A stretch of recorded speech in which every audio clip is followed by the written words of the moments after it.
ওরে বাংলার অনলাইনবাসী,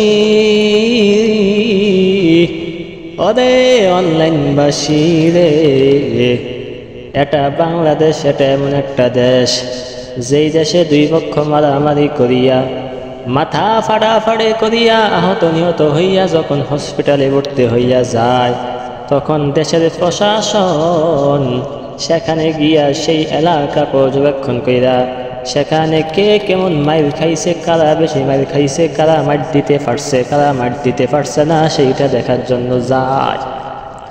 এটা এমন একটা দেশের যুবক যেই দেশে দুপুরবেলা ডাকসু নির্বাচন স্থগিতের ঘোষণা আসে, আবার ঠিক কয়েক ঘন্টা পরে সন্ধ্যার সময় সেই ঘোষণা স্থগিত করা হয়। ওরে যুবক, এখন দেশে শুধু সার্কাস চলতেছে। মানুষ কত আশা ভরসা নিয়ে অন্তর্বর্তীকালীন সরকার গঠন করছিল, আর সেই সরকার এখন অন্তর্বর্তীকালীন সার্কাস হইয়া গেছে।